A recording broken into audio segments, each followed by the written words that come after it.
Find somewhere else to live. That was the text glowing on my phone while my clothes, my sweaters, my church dress, even my husband's old flannel lay in a damp heap on the porch. The evening air smelled like wet leaves and bleach. Stitches pulled under my ribs when I bent to lift a shoe. Behind me, the door clicked. My daughter-in-law's voice slid through the crack. "You heard me, didn't you? You can't stay here." Of crying. I looked at the light she'd left on in my kitchen. The light I used to read recipes under. The light that now threw a hard shine across a floor she'd scrubbed clean of me. I said nothing. Pain hummed in my bones like a fridge motor. My phone buzzed again. "Don't make this hard. We need the space." I tucked the phone into my pocket, straightened up, and watched a moth batter itself against the porch bulb. "All right," I whispered to nobody. "All right." I locked my jaw, not the door. People think revenge is loud shouting, scenes, broken plates. Mine was quieter. A week earlier, when the surgeon signed my discharge papers, my husband's lawyer called me with a date. I'd circled it in ink. Tuesday, 10 a.m., the reading of the will. My late husband had planned for many things. Broken gutters, bad springs, and, as it turned out, his son's poor taste in wives. So I folded my flannel, smoothed the sleeve where his elbow used to rest, and waited, for breath, for the bruising to fade, for Tuesday. Follow my story until the end, and comment the city you're watching from. Tell me if your daughter-in-law shoved your life into the cold and told you to vanish. Would you fight back right then? Or would you keep your mouth shut until a lawyer opened it for you? I'm 62 years old, and until a few months ago, my life had a rhythm I could have set a clock by. Every morning I'd be up before the sun, padding barefoot across the kitchen tile to brew a pot of coffee. I liked the sound of it percolating, the warm aroma curling up into the dim light. My husband, Frank, would read the paper at the table, glasses sliding down his nose, muttering about the mayor or the price of beef.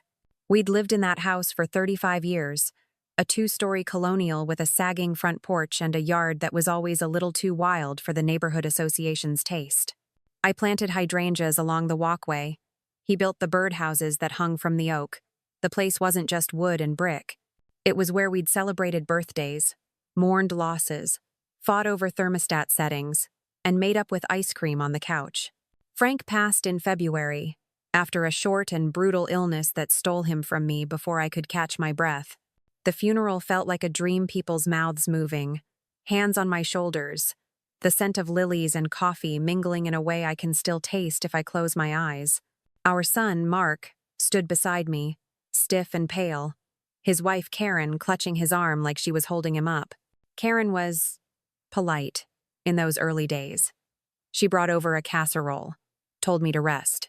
But her eyes always seemed to be measuring things: my china cabinet, the silver frame holding our wedding photo, the keys on the hook by the door.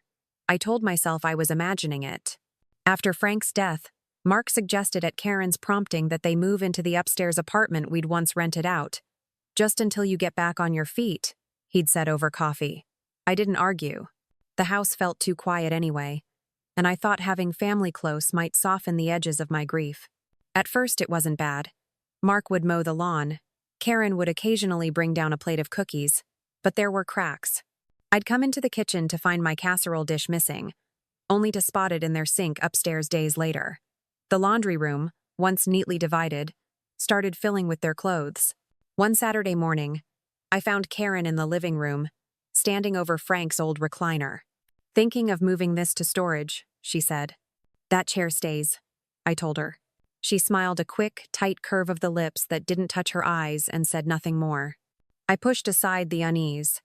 I was scheduled for surgery in late June, repairing the damage from a fall I'd taken in the winter. 6 weeks recovery, the surgeon said. "No lifting, no stairs if you can help it." Mark assured me they'd handle everything while I healed. The day before I went into the hospital, I baked a batch of Frank's favorite oatmeal cookies, left them in the tin on the counter. When I came home 2 weeks later, the tin was gone. So was the photo of Frank on the mantel. In its place was a glossy landscape print I'd never seen before. Karen thought the photo was too sad, Mark explained when I asked. She wanted to brighten the place up. I didn't argue. I was tired, sore, just trying to make it from the couch to the bathroom without feeling like my ribs would crack open. But that night, lying in bed, I heard voices drifting down from upstairs. "She's not going to last much longer in this place," Karen's voice said, muffled but sharp. "Once she's out, we can finally—" I couldn't hear the rest, but it was enough. The next few days were a blur of follow-up appointments, and the slow frustration of needing help with even the smallest tasks. I hated asking, but Mark didn't seem to mind, at least at first. Karen, on the other hand, always looked inconvenienced. One afternoon, I called upstairs. "Karen, could you bring down the mail for me?" A pause. Then her voice floating down the stairwell. "In a minute." 20 minutes later, she appeared in the doorway, a stack of envelopes in her hand and a look that said she'd rather be anywhere else. "You've got bills," she said, dropping them on the coffee table. "Maybe you should think about going paperless. Or, downsizing." I didn't answer. Instead, I ran my fingers over the top envelope, a water bill in my name, the same way it had been for decades. As the weeks passed, the subtle shifts became harder to ignore. My coffee mug's white porcelain with little blue flowers were replaced by a mismatched set of heavy diner-style cups. The Afghan my mother had crocheted vanished from the couch, replaced by a throw that matched the curtains upstairs. One morning, I shuffled into the kitchen to find Karen at the counter, phone in hand, speaking in a low, urgent tone. She stopped mid-sentence when she saw me. "Who was that?" I asked.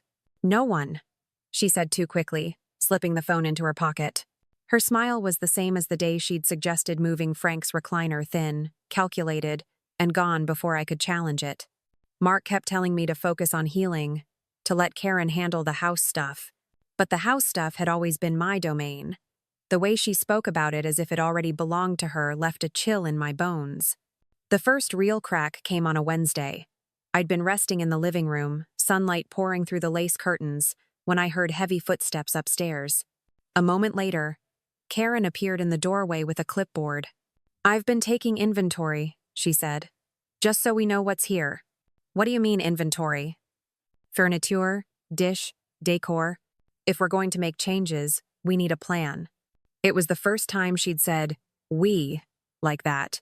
Like I was a temporary tenant, not the woman who'd built her life inside these walls. I felt the air shift, as if the whole house leaned away from me. That night, I called my sister, Ellen. "She's planning something," I whispered. "Then you'd better plan something bigger," Ellen said.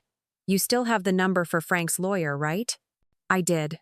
I'd tucked his card into the top drawer of the writing desk, the one Karen never touched because she hated the smell of cedar. My fingers itched to reach for it. But I wasn't ready, not yet. The next day, while Mark was at work, Karen knocked on my door without waiting for an answer. She stepped inside, eyes sweeping the room. She began, "it might be easier for everyone if you stayed somewhere else for a while. Just while you finish recovering. Endo." Her tone was almost sweet, but the message was clear. And in that moment, something inside me shifted, not anger exactly, but a calm, deliberate awareness that I was going to need every ounce of patience I had. I smiled at her, the same way she'd been smiling at me for weeks. "I'll think about it," I said. She left without another word. Upstairs, I heard her footsteps quicken, the sound of a door shutting, and though I couldn't make out the words, I knew she was on the phone again, her voice tight, urgent, plotting. I leaned back against the pillows, closed my eyes, and let the sound wash over me. If she thought I was too weak to notice, she was in for a surprise. That was the moment I realized. Karen's first mistake wasn't underestimating me. It was forgetting that Frank had never left anything to chance. 2 days after Karen's suggestion that I move out, I came home from a post-op checkup to find the hallway stripped bare. The photographs that had lined the walls Mark as a toddler in overalls, my wedding day with Frank, the black and white portrait of my parents were gone. In their place, blank nails and faint rectangles where sunlight hadn't touched in years. I dropped my keys into the dish on the entry table, the sound too loud in the hollow space. "Karen?" My voice echoed. She appeared from the living room, a cardboard box in her arms. "Oh good, you're back. I've been organizing. Where are the photos?" She shifted the box, avoiding my eyes. "Upstairs. Safer there. Safer from what? Dust. Moisture. You know, accidents. Accidents. Like the time she'd accidentally donated half my winter coats to charity because she thought they were outdated. I stepped closer. Put them back. Her smile was instant and infuriating. I'll think about it. Mark came downstairs just in time to watch Karen sweep past me. What's going on? He asked. Your wife's redecorating, I said. Karen called from the kitchen. I'm making things fresh. Mark rubbed the back of his neck. She's just trying to help, Mom. No, she's trying to erase me, I said. He sighed, like I was overreacting, and went upstairs without another word. A week later, I woke to the sound of furniture scraping across hardwood. My ribs ached as I pulled on a robe and shuffled to the living room. The recliner Frank had spent countless Sunday afternoons in feet up, remote in hand, was gone. Where's the chair? I asked Karen when she came down with a glass of orange juice. In the garage. We needed the space. For what? She didn't answer, just took a long sip and left the room. By the end of that day, I found my grandmother's china packed into plastic tubs, my recipe cards shoved into a drawer that wouldn't close. The breaking point came when I overheard her on the phone in the laundry room. I'd gone in to start a load of towels, but froze in the doorway. She's too stubborn to leave on her own, Karen was saying. We might have to make it uncomfortable. A pause. No, she doesn't know about the plan. Mark will go along with whatever I decide. I backed away before she saw me, my heart pounding so hard I felt it in my stitches. That was the first time I knew without a doubt she was orchestrating something bigger than redecorating. That night, I called Ellen again. She's pushing you out, Ellen said flatly. I think she's already decided I'm gone. Then stop warning her. Let her think you're weak. The quieter you are, the harder you'll hit when it's time. Her words stayed with me. 2 days later, I returned from the pharmacy to find all the locks changed. My key wouldn't fit the front door. I banged until Mark opened it, looking flustered. Oh, Karen had the locks rekeyed, he said. Without telling me? She thought it was safer. For who? I asked, brushing past him. Karen was in the kitchen, slicing apples with a knife that gleamed under the overhead light. She didn't look up. We'll get you a copy, she said. It wasn't the words, it was the tone. Like I was a guest in my own house. I started keeping my purse by my side at all times. My important papers, birth certificate, passport, Frank's death certificate went into a tote bag under my bed. If she thought she could erase me, she'd have to do it while I was watching. But the effort of staying vigilant was wearing me down. My recovery slowed. The house that had once felt like a refuge now felt like an occupied territory. One Sunday morning, the final push came. I woke to find my bedroom door wide open, sunlight spilling in where I'd left it shut. My closet was half-empty, blouses gone, shoes missing. Karen appeared in the doorway, holding a black trash bag. We're doing a donation run. With my clothes? They're too old-fashioned. You should start fresh. I took a step toward her, but my body reminded me of its limits. Pain flared in my ribs, forcing me to stop. She smiled victorious and brushed past me. By that night, I'd made my decision. I pulled Frank's lawyer's card from the desk drawer, running my thumb over the embossed letters. The will had been sitting in his office since before Frank's diagnosis. Frank had insisted on it. Karen thought she was in control.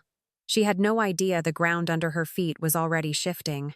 I waited until Mark was at work to call the number on the lawyer's card and confirm the time for Tuesday.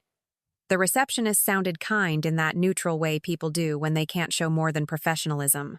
I wrote the appointment on a sticky note and slid it into my wallet, then lay back on the couch and listened to the thud and shuffle of life happening upstairs that no longer felt like mine. By afternoon, Karen came down with a smell of citrus cleaner trailing her. She didn't ask if it bothered my stitches to breathe in chemicals. She just propped open the back door and let the heat spill in. We need to talk about the layout, she said, flipping a tape measure. What layout?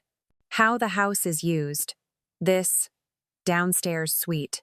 She gestured at my living room, my books, the small lamp with the dented shade where Frank used to doze. It doesn't make sense for you to be spread out anymore. I stared at her. You mean my home? She tilted her head, like she was translating. It's a big house for one person.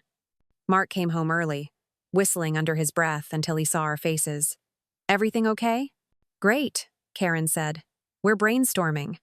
I too. I said nothing. He drifted toward the stairs like a leaf caught by a current. The next morning, my coffee maker was gone from the counter. In its place was a sleek chrome machine I didn't recognize and a note in Karen's looping print. We upgraded. The old one leaked. The replacement gurgled and hissed in a way that made my skin crawl. The coffee tasted like metal. I washed the mug and set it in the rack so carefully it barely clinked. At noon, I heard footsteps, and then Karen's voice, bright and false. Lunch. She held out a plate with a sandwich on it, cut diagonally, placed on one of my plates I hadn't seen in weeks. Thank you, I said. You'll feel stronger if you eat, she replied. And then, almost as an afterthought, the realtor's coming at 2 to assess the market, just preliminary. My grip tightened on the plate. A realtor? Information. Gathering. No decisions. Don't stress yourself.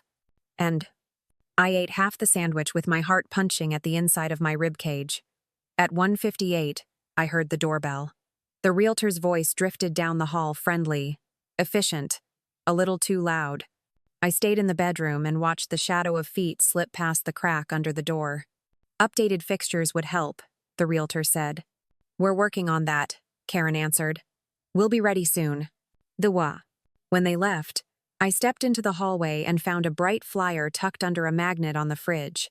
The photo showed a smiling couple on a porch not unlike ours, a sold sign staked in their grass. I slid the flyer into the trash and pressed the pedal until the lid clapped shut. That evening, I tried to talk to Mark. He stood by the sink with his sleeves rolled up, wrists damp, rinsing out a glass. You brought a realtor here, I said. She just looked, he said. Nothing's happening. I won. Your father built those shelves with his hands. I know, he said too quickly. Karen's just planning. There was a hollow in his voice I didn't recognize, a space where his certainty used to live. I realized then that Karen hadn't only rearranged furniture, she'd rearranged him. 2 days later, I found a stack of mail addressed to Current Resident. Karen had circled a brochure in red pen. Oak Haven Assisted Living. She'd written, Short-term recovery options. In the margin, with a smiley face that made my teeth ache. I set the brochure down and smoothed the paper with my palm. The cardstock felt thick, almost velvety. I could hear Frank in the back of my head. Everything is taken care of, honey. I wasn't sure if that memory strengthened me or made me lonelier. That afternoon, Karen called down the stairs. Family dinner tonight. 7. It's time we all sat down like adults.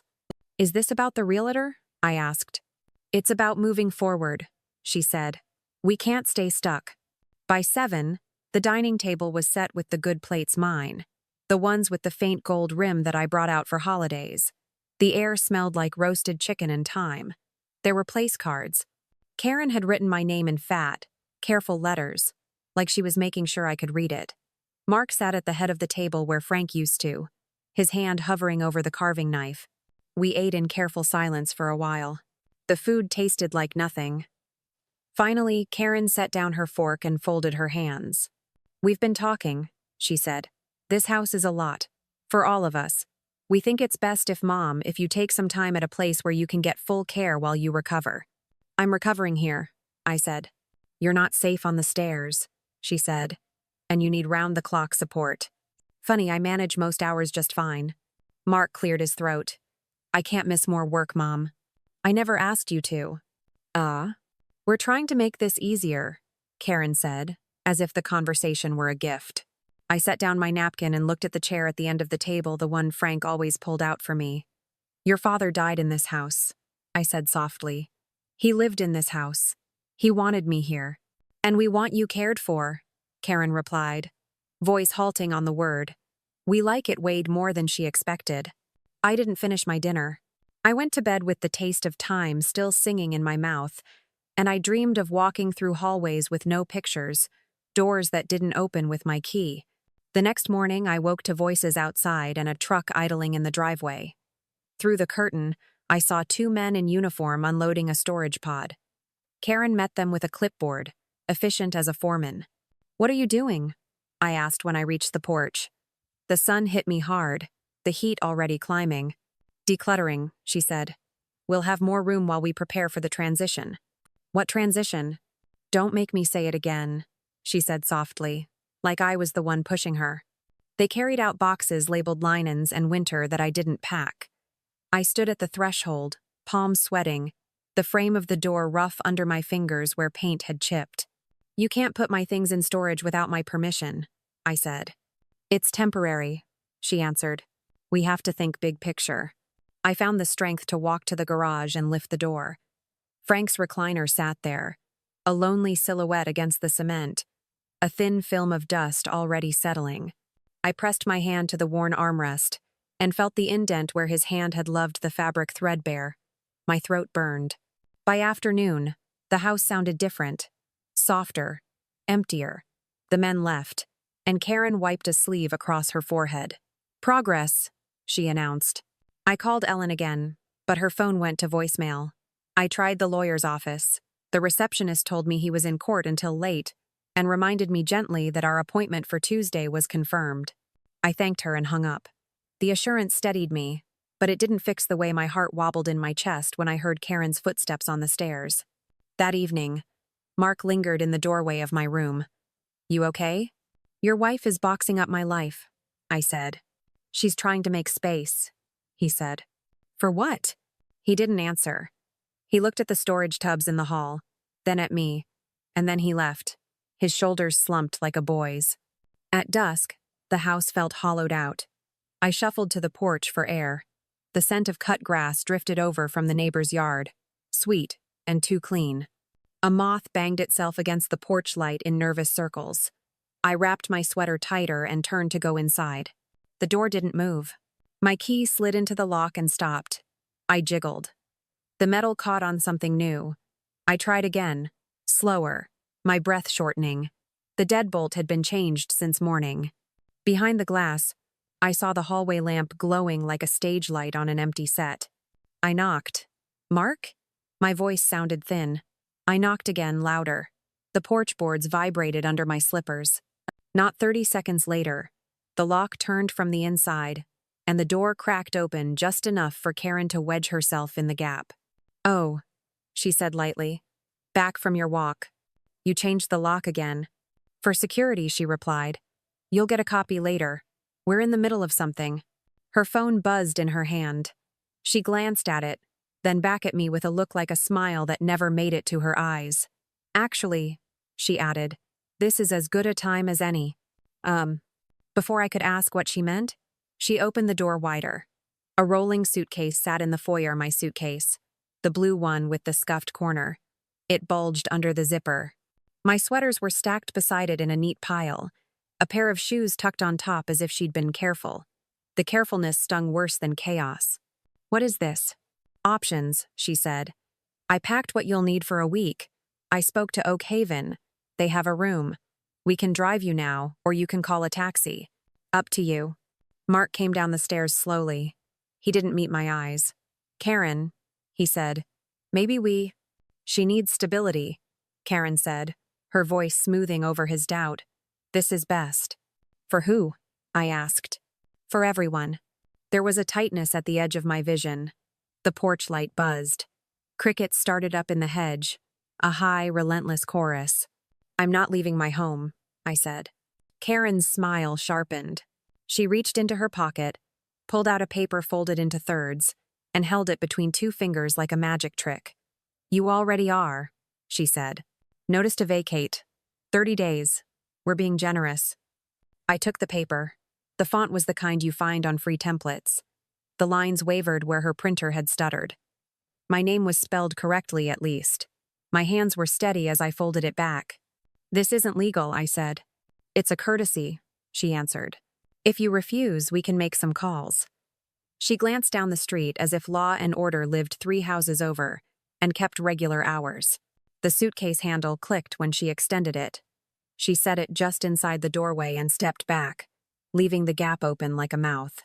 "Find somewhere else to live," she said, not in a text this time but out loud. Her voice was quiet and clean. "Tonight." Behind her, Mark's face flinched, a quick shadow of a boy who'd lost his compass. The hallway smelled like lemon cleaner and roasted chicken gone cold. I could feel the weight of Frank's keys in my pocket, useless as coins from a dead country. The doorframe was warm under my palm where the day had baked it. Somewhere, a neighbor's dog barked twice and stopped, as if even it knew to listen. Karen's hand moved toward the knob. "Don't make this hard," she said, and then she pushed. The door met the frame with a final, neat click, and the new deadbolt slid home on the other side. I stood on the porch for a long time after the lock clicked, my hands deep in the pockets of my sweater. The evening heat was thick, clinging to my skin, the boards under my feet warm from the day's sun. Somewhere down the street, a car door slammed, followed by the faint chime of a child's laughter. The sound felt like it belonged to another life entirely. The porch light cast a pale cone around me, catching dust motes and the slow, clumsy arc of a moth. My suitcase sat just inside the door, unreachable, like an exhibit behind glass. I pressed my fingers against the cool pane, knowing Karen was probably watching from somewhere beyond the shadows. I took the steps down to the yard slowly, each one a flare in my ribs. The grass brushed against my slippers, damp where the sprinklers had run earlier. I made my way to the side of the house, to the gate that led to the backyard. It was latched from the inside. I rattled it once, just to hear the sound, then turned away. The neighbor's porch light flicked on across the hedge. Mrs. Talbot, a widow like me, stood in her doorway in a faded robe, her hair in curlers. "Everything all right?" she called softly. "Fine," I said, though my voice cracked on the word. She peered at me for a moment, then nodded and disappeared inside. The light went out. I walked to the end of the driveway, the asphalt still warm, and sat on the low brick wall Frank had built years ago to keep the soil from spilling into the street. I remembered the day he laid those bricks, the way he'd grunted at the effort, sweat darkening his shirt. He'd been proud of this wall, not because it was straight, it wasn't, but because it was ours. My phone buzzed in my pocket. A text from Mark. "I'll talk to her." No punctuation, no warmth. I typed back, "Don't bother," then deleted it. I slipped the phone away without responding. The night deepened. The air smelled faintly of barbecue from 2 streets over. I sat there until my back ached, then stood and made my way around to the garage. The side door was unlocked. Inside, the dark was cool, the scent of oil and old wood hanging heavy. Frank's recliner loomed in the corner like a ghost of a man. I brushed the dust from the armrest and sat down. The fabric was still molded to him, the springs groaning under my weight in the same familiar way. I closed my eyes and let the dark wrap around me, a small mercy against the brightness of Karen's world upstairs. Sometime past midnight, I woke to the distant thud of a door and the faint hum of voices. I didn't move. The garage was my shelter, at least for now. I pulled an old blanket from a storage bin, wrapped it around my shoulders, and listened as the voices faded, replaced by the steady ticking of the wall clock. In the morning, sunlight cut through the gap under the garage door. My body ached, but I'd slept better than I had in weeks. I slipped out before anyone saw me and circled to the back porch. The kitchen door was unlocked Karen's oversight. Inside, the house smelled of coffee I hadn't made.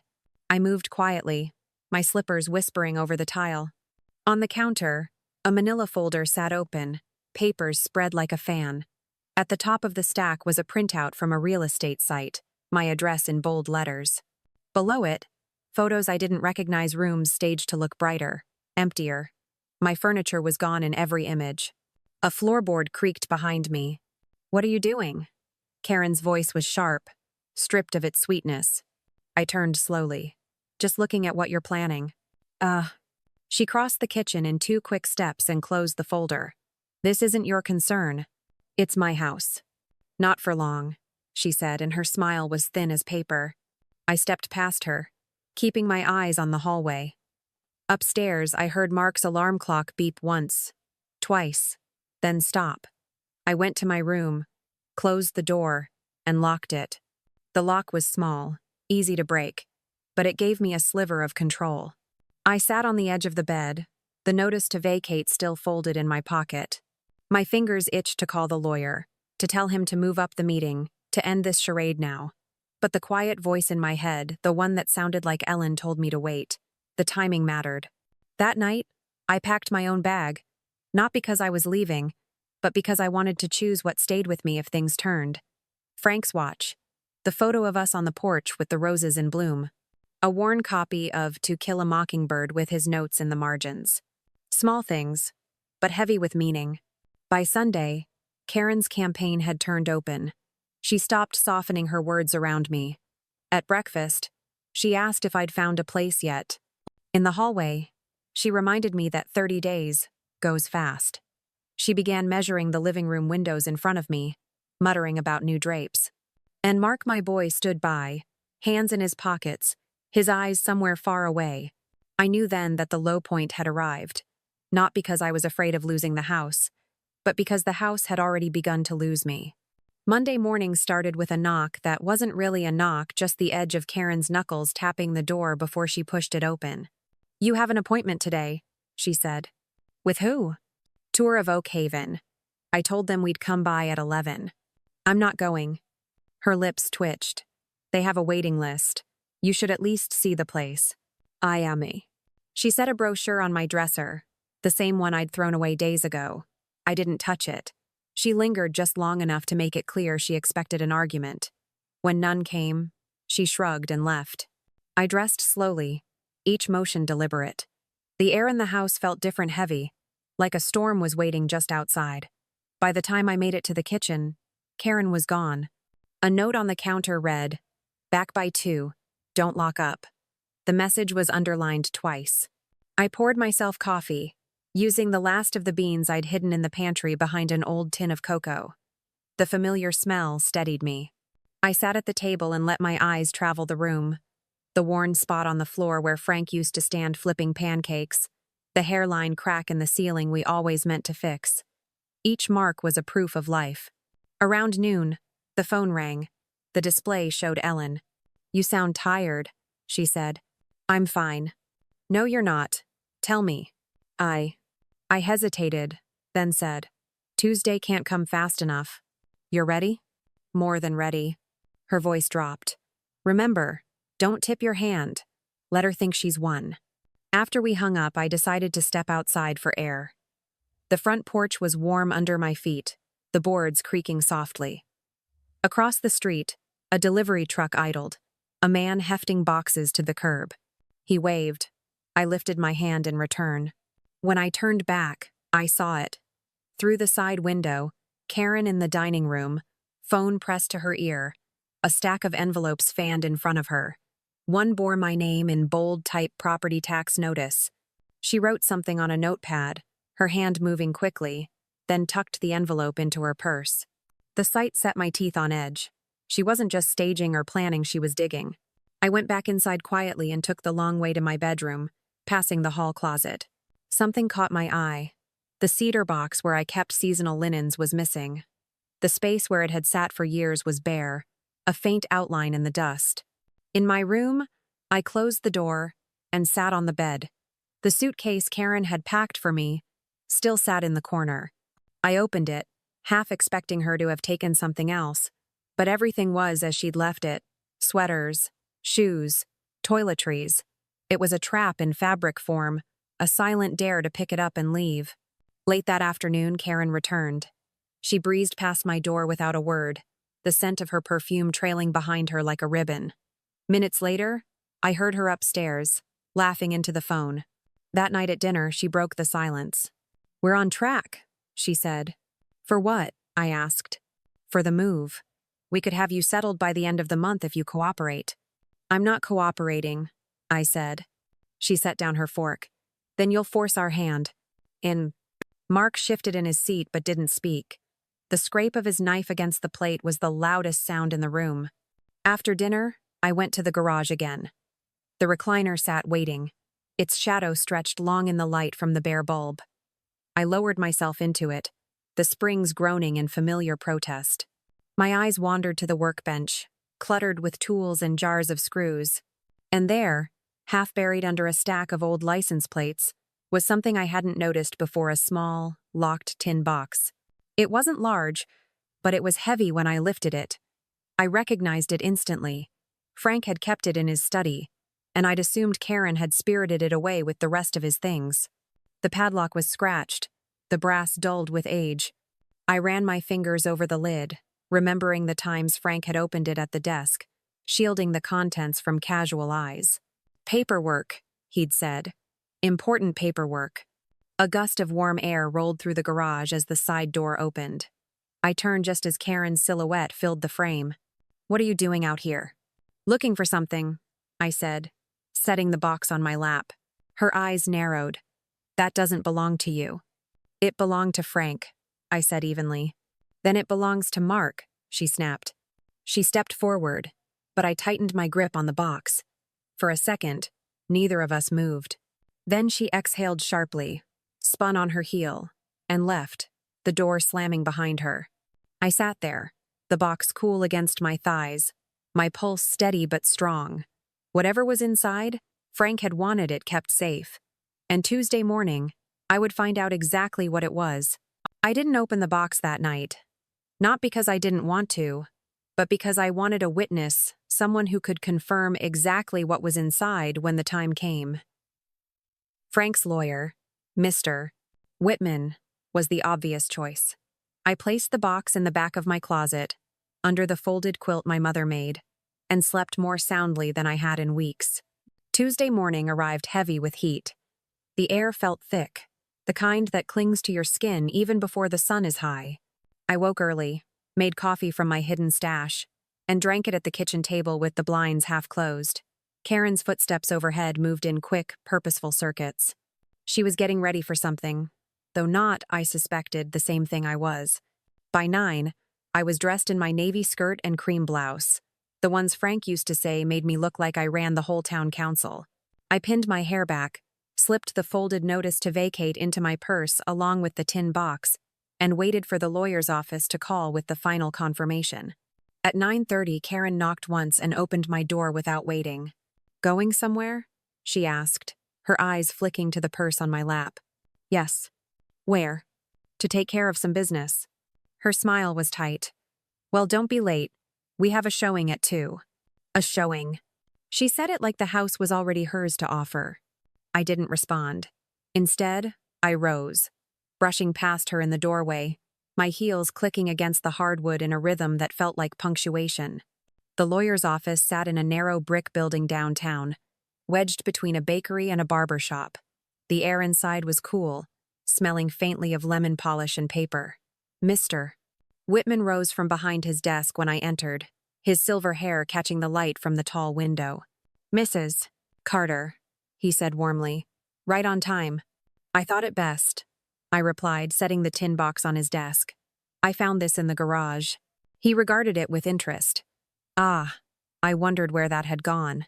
He reached for a small key from his desk drawer and fitted into the lock. With a soft click, the lid opened.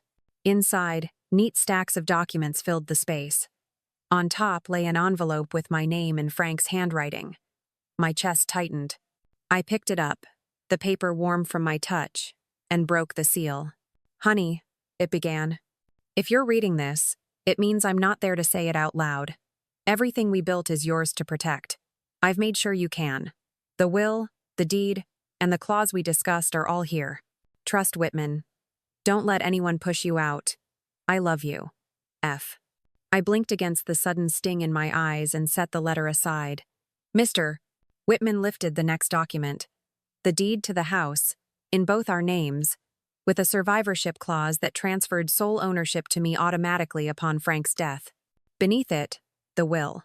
I recognized the thick cream paper and the embossed seal in the corner. Mr. Whitman flipped it open, his finger tracing a line near the middle. "Here's the key," he said. "This clause stipulates that the property and all assets remain with you for your lifetime. Upon your passing, they transfer to Mark, provided he has not, at any time, attempted to coerce, remove, or otherwise displace you from the residence. Any such attempt voids his inheritance." My lips curved into a slow, involuntary smile. "And Karen? She's not mentioned at all. She has no legal standing here." The words landed like the first cool breeze after weeks of oppressive heat. There was more. bank statements showing Frank had moved a significant portion of savings into an account in my name alone. A notarized letter from him outlining the reason for the protective clause concerned that certain parties might not respect my rights. The phrasing was careful, but the meaning clear. Mr. Whitman closed the box gently. We'll be reading the will at 10:30. I've already notified Mark and his wife. I expect they'll be here shortly. And I thanked him, slipping Frank's letter into my purse. The weight of it there was comforting, like carrying a piece of him with me. At 10:15, the reception area began to fill. Mark arrived first, looking uncomfortable in a collared shirt that didn't quite fit. Karen trailed behind, her heels clicking, sunglasses perched on her head like a crown. She glanced at me, then at my purse, her expression unreadable. "Mom," Mark said awkwardly. "Mark, Karen offered a smile that didn't touch her eyes. "Big day." "Yes," I said. "It is." Mr. Whitman ushered us into his conference room. A long table polished to a mirror shine. The box sat at one end, the will beside it. He gestured for us to sit, then cleared his throat. "Thank you all for coming. We're here to execute the last will and testament of Frank Carter." And for Karen folded her hands on the table, leaning forward slightly, as if the words might be whispered and she didn't want to miss them. Mr. Whitman adjusted his glasses, his voice steady but clear. "Frank Carter appointed me as executor, and I will read his will in its entirety for the record." He began with the small bequests donations to the church, a modest sum to the local veterans group, a handful of tools to an old fishing buddy. Karen's expression barely flickered through these, her gaze fixed firmly on the box and papers in front of him. Then he reached the section that mattered. "To my beloved wife, Margaret Carter," he read, "I leave the residence at 214 Hawthorne Lane, with full ownership and rights of use for the duration of her lifetime. This includes all furnishings, outbuildings, and surrounding property." Karen's hands tightened on the table. "For the duration of her lifetime?" she repeated, as if clarifying a technicality. Mr. Whitman didn't look up. "Correct," he continued. "Upon Margaret Carter's passing, the property shall be transferred to my son, Mark Carter, provided that he has not, at any point, acted to coerce, remove, or otherwise displace her from said residence. Should such an attempt occur, the inheritance of this property will be void, and it will pass instead to the County Historical Trust." The silence that followed was sharp enough to cut. Mark's mouth opened, closed. Karen's lips parted, but no words came. I could almost hear the gears turning. How many things she'd said, how many moves she'd made, how many witnesses might recall them. Mr. Whitman turned a page. "To my son, Mark Carter, I leave the remainder of my estate bank accounts, investments subject to the same conditions stated above." I could feel Karen's gaze burning into the side of my face. She was calculating, scrambling for a foothold that wasn't there. Mr. Whitman finished the reading with a few more small items, then closed the folder. "This will was signed and notarized on January 12th of last year, witnessed by myself and 2 others. I have here the deed, which transfers ownership of the property solely to Mrs. Carter effective the date of Frank's passing." He slid the deed toward me. My fingers closed over the thick paper, the embossed seal pressing cool against my palm. Karen finally found her voice. This can't be right. We've been making plans for the property." "Those plans have no legal basis," Mr. Whitman said without looking at her. "Mrs. Carter's rights are protected." Mark cleared his throat, his voice low. "Mom, I didn't." I cut him off gently. "I know, Mark, but you let it happen." Karen turned to him sharply. "You're just going to let this stand?" Mark's jaw tightened. "It's not my choice." Mr. Whitman pushed his chair back slightly. "If there are no further questions, I'll have each of you sign an acknowledgement of the reading." He looked directly at Karen. "For the record." Her pen scratched across the paper with more force than necessary. I signed mine with a steady hand, Frank's letter still warm in my purse. As we stood to leave, Mr. Whitman leaned toward me. "If you encounter any further interference, call me immediately. You have more protection here than most people ever do." "Thank you," I said quietly. Outside, the heat hit like a wall. Mark walked ahead, his hands shoved deep in his pockets. Karen fell into step beside me, her voice low. "You think this is over?" she said. I know it is, I replied. Her smile was thin. We'll see. We reached the cars. She opened her door, then paused, her sunglasses hiding her eyes. Enjoy your victory, Margaret. Some wins don't last. I didn't answer. I didn't need to. The deed in my purse was answer enough. Back at the house, I walked straight to the mantel. The glossy landscape print was still there, Karen's attempt at erasing Frank's face from the room. I took it down and replaced it with the wedding photo she'd hidden upstairs. The glass was clean. She'd at least kept it that way. I stood there for a long moment, my reflection mingling with our younger selves in the picture.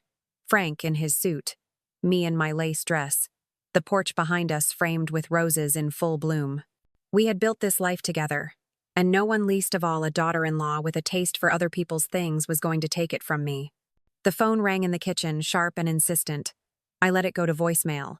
There would be time to deal with whatever came next. For now, the house was mine, in name and in fact. But I knew Karen well enough to understand she wouldn't retreat quietly. And that, oddly enough, was exactly what I wanted. The day after the will reading, I decided to make everything official, not just legally, but publicly. Karen's power had always thrived in whispers, private digs, and quiet erasures. If the truth was going to end her campaign, it had to be loud enough for the whole family to hear. The perfect opportunity came sooner than I expected. Ellen called mid-morning. "Did you hear?" she said. "Hear what?" "Your niece's engagement party. Saturday. They're inviting everyone, including Mark and Karen." I could hear the grin in her voice. She didn't have to say the rest. A family gathering meant witnesses, people Karen wanted to impress, people she wouldn't want seeing her lose. "Tell them I'll be there," I said, "and I'll bring something to share." Saturday was hot, the kind of August heat that made the air ripple above the driveway. The party was set up in my sister's backyard. White folding chairs, tables draped in blue cloths, trays of deviled eggs sweating in the sun. Laughter and the clink of glass floated under the canopy of oaks. Karen arrived in a sleeveless red dress, her hair perfectly smooth, Mark trailing behind in a button-down. She was in her element, kissing cheeks, complimenting earrings, passing out air kisses like party favors. I kept to the shade with Ellen until I spotted my moment, the hush that came when my niece clinked a fork against her glass to thank everyone for coming. When the applause died down, I stepped forward. "If I could have a moment," I said, my voice carrying just enough to cut through the chatter. Karen's smile froze, her head tilting in polite confusion. "Margaret?" "Yes," I said, meeting her gaze. "I have something to share. It concerns this family." I set my purse on the table, unzipped it, and pulled out the deed, the will, and Frank's letter. I laid them side by side on the tablecloth, the paper edges catching the breeze. "As you may know, Frank left me this house.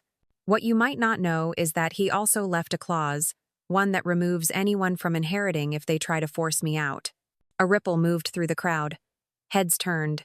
Someone murmured, "Force you out?" I let the silence stretch before continuing. "Unfortunately, there have been attempts. Packing my belongings without my consent, changing the locks, bringing realtors to my home without my knowledge. I didn't name Karen yet. I didn't have to. Every eye in the yard had already shifted toward her. Karen's mouth opened, but I raised a hand. The will is clear. Any such behavior forfeits inheritance, permanently, and I have witnesses." From the back, Mrs. Talbot's voice rang out. I saw her put your clothes on the porch. The collective gasp was almost theatrical. Karen laughed then, sharp and brittle. "This is absurd. You're twisting things." I slid Frank's letter across the table toward her. "Read it." She glanced down but didn't touch it. I said, "Read it." I repeated. Her eyes flicked to Mark, but he looked away. Slowly, she picked up the letter. Her lips moved silently over the words, her expression tightening with each line. By the time she reached the end, her knuckles were white on the page. "Frank made sure I would be safe," I said softly, though the words carried. "He made sure I would never be at the mercy of someone who saw me as an inconvenience." Is one. Karen set the letter down with exaggerated care. "So what now? You want me to leave the family?" "I want you to stop acting like you own what you don't," I said. and to understand that your schemes cost you more than you'll admit. The tension was thick enough to taste, metallic and heavy. My niece shifted nervously, but I caught her eye and smiled. Now, let's celebrate the happy couple. People applauded, some half-heartedly, others with relief that the moment had passed. But the damage to Karen's image was done. She sat through the rest of the party in stiff silence, her plate barely touched. As the party wound down, I stayed in the shade, greeting relatives and sipping lemonade. Karen avoided me entirely, sticking close to the dessert table like it was her shield. I knew she was waiting for the crowd to thin before she made her move. She didn't have to wait long. Once the younger cousins headed inside to play games, and the older ones began clearing plates, Karen approached, heels clicking against the patio.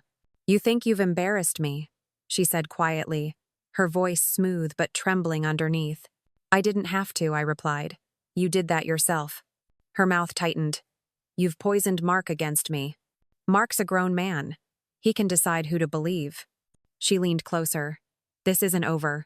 I smiled faintly. "You're right. It isn't. I do." I reached into my purse again and pulled out one last item from the tin box, something I'd saved deliberately for this moment. It was a printed email, dated 3 weeks after Frank's death, from Karen to a local realtor. I'd recognized her writing style immediately, and Frank's lawyer had helped me confirm its origin. I unfolded the paper and slid it across the patio table toward her. She glanced at it, then froze. "Where did you—" Frank kept copies of everything important, even things you'd rather forget. The email was blunt. "We anticipate the current occupant will be out soon. The property can be listed within the month. No need to involve her in viewings." The realtor's reply, equally damning, agreed to set up a photographer. Karen's eyes darted around, checking who might be watching. Unfortunately for her, Ellen had wandered back out with a tray of iced tea and now stood a few feet away, her gaze narrowing on the paper in Karen's hands. "What's that?" Ellen asked. "Nothing," Karen said quickly, folding it in half.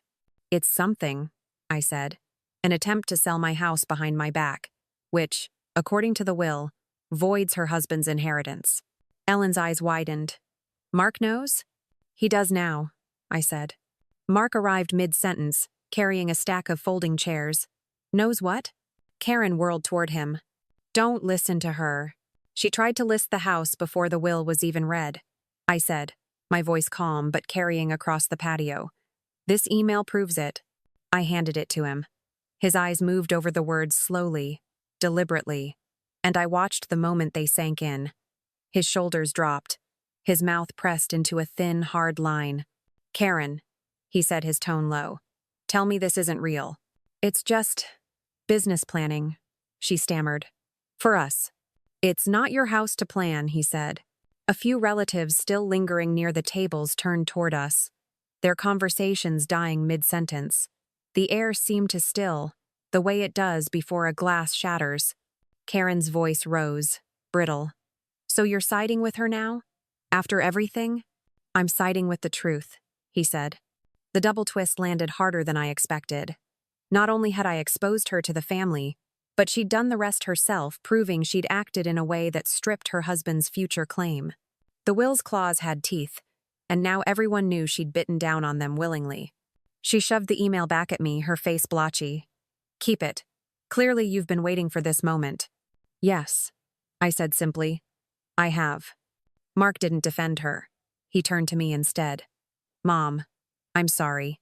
The words were quiet, but they were public. Karen spun on her heel and stalked toward the gate, her heels snapping against the flagstone. A few cousins stepped aside to let her pass. No one called after her. The rest of the party carried on, though the atmosphere had shifted. People came by to squeeze my hand or murmur their approval. Ellen clinked her glass against mine. "You didn't just win," she said. "You made sure she can't rewrite the story." "That was the idea," I said. By the time the sun dipped low and the lanterns strung across the yard began to glow, Karen was long gone. Mark stayed behind to help stack chairs, his expression subdued but lighter somehow, as if a weight had shifted from his shoulders onto hers. And I knew without needing to say it that the balance of power in my own life had finally tilted back where it belonged. Karen didn't come back to the party. She didn't even come home that night. Mark told me later he'd found her at her mother's the next morning, her suitcase still half-packed from the scene at my door weeks ago. There were no apologies, just complaints about how she'd been blindsided and humiliated. But the wills clause was ironclad. With the proof of her early attempt to sell the house, Mr. Whitman filed a notice formally removing Mark from any claim to the property. The rest of Frank's estate accounts, investments would remain in trust for me alone. It was clean, legal, and irreversible. 2 weeks later, Mark came by without Karen. He stood on the porch for a long moment before knocking, as if testing whether the door would open. "She's gone," he said when I let him in. "Gone where?" "Doesn't matter.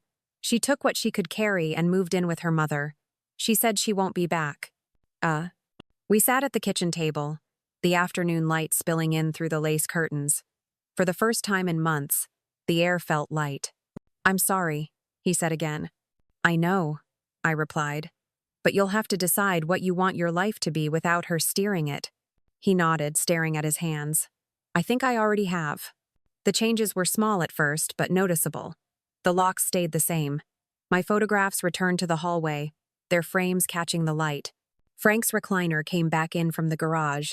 The dust brushed from its arms.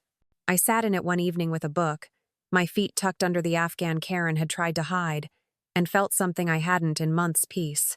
I tended to the garden again. The roses blooming despite the heat. Neighbors waved from across the fence. Even Mrs. Talbot brought over a pie. Just because. The house felt like itself again, full of air, light, and my own choices. One late afternoon, I found myself on the porch, a glass of iced tea in hand, watching the sun settle over the street. The boards beneath my feet were warm, the scent of cut grass drifting in on a slow breeze. I thought of Frank, his laugh, his stubbornness, the way he'd make lists in his careful block handwriting, and felt the steady comfort of knowing I had honored what he'd worked for. Mark came by after work to help fix the gutter. He climbed the ladder while I steadied it, and for a moment, we were just mother and son again, not adversaries in someone else's scheme. "Looks better already," I said when he climbed down. "So do you," he replied. Karen never set foot in my home again. Word spread through the family, and while no one said it outright, I could feel the quiet verdict in their eyes. She had overplayed her hand, and she had lost. Worse for her, she had lost in a way that couldn't be rewritten at dinner tables or holiday gatherings. For me, the victory wasn't in watching her go, it was in staying. In standing on my own porch with my home, my memories, and my peace intact. In knowing that I hadn't shouted or fought dirty, but I had still won. If you were in my shoes, if someone tried to erase you from your own life, would you fight them head on, or would you wait until the truth could speak for itself? Tell me in the comments.